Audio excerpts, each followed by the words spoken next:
We're optimistic. We're very optimistic. The show did pretty well, and was certainly creatively successful, I felt, and the network likes the show. So can you talk a bit about how season 2 went for you? What your thoughts were on the evolution, and enjoyed it?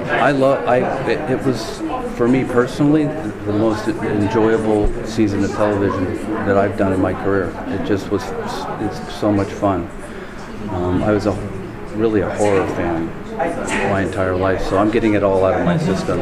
Maybe it just isn't this one season, but it was just really a great writing staff. The cast, the crew, everyone was just really into it, and I think it really shows in the end product. I thought it was good. What was your gateway horror movie or story that got you in to become a horror fan? Oh, wow.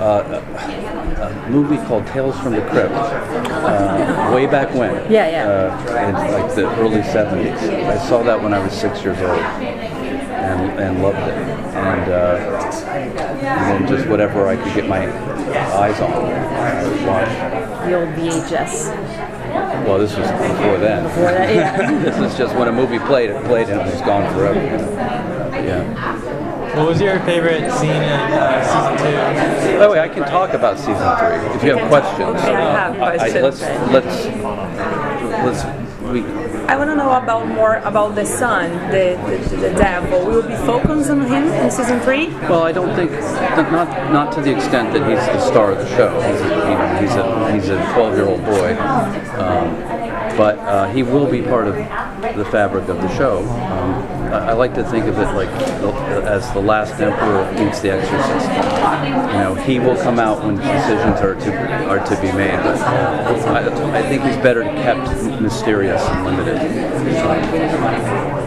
So that ending with Mary and John, and he's right in her blood. What's that all about? It was our variation on Romeo and Juliet. And with a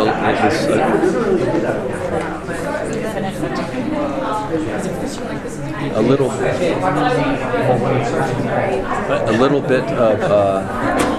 bit of the kind of a lot of the stuff we do is based on fairy tales, and the huntsman who takes Snow White out to kill her and bring me back her blood, or in this case, in that other case, it was her heart, and the huntsman got a heart from a deer to fool the queen.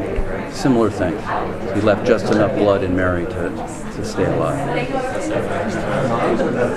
Any kind of wish list for guest stars like Lucy Wallace in season 3?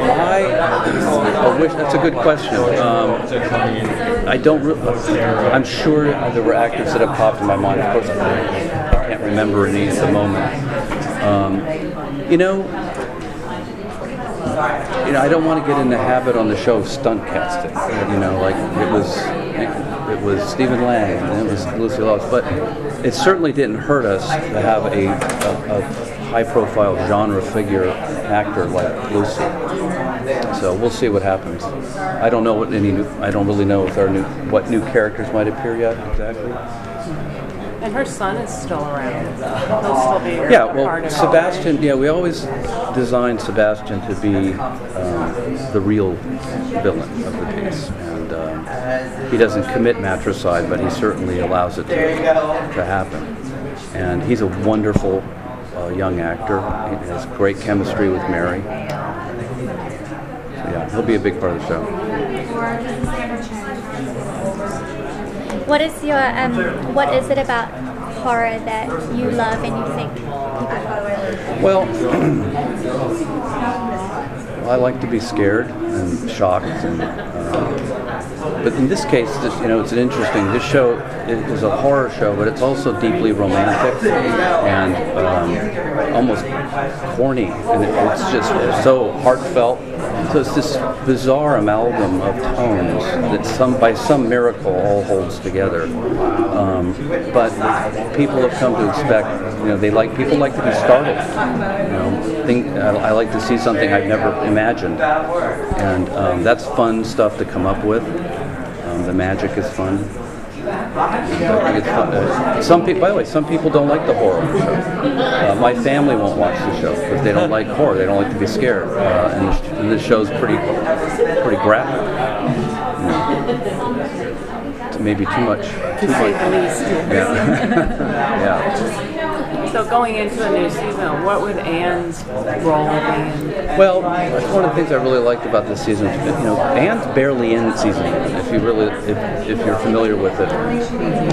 And this was really her coming of age and her path to darkness with the best of intentions. You know, it's like a road to hell, and she will be a big part of the season. I think she has really strong aspirations to do things her way. So she's kind of almost becoming a villain in a way.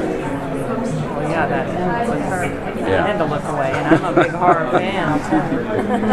What about Cotton? Is he going to be able to get some kind of footing in this? Well, because he seems to be a victim. He's the new George Sibley. We're not going to put him in a catatonic state only to bring him out.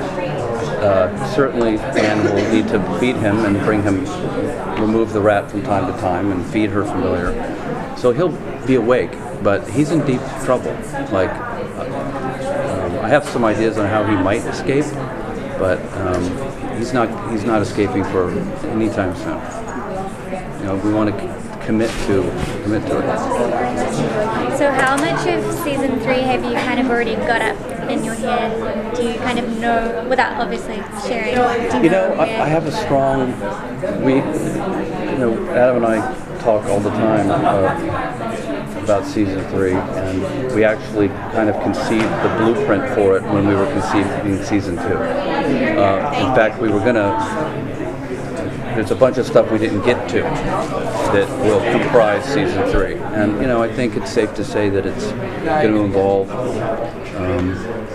John and Mary. However Mary survives, I mean, she's dead. She's definitively dead. And one thing I haven't figured out yet is how to bring her to life in a way that isn't cheap. Something satisfying. But on Salem, of course, I think it's probably time to get back to the romance between John and Mary. This doomed couple find themselves in yet another predicament.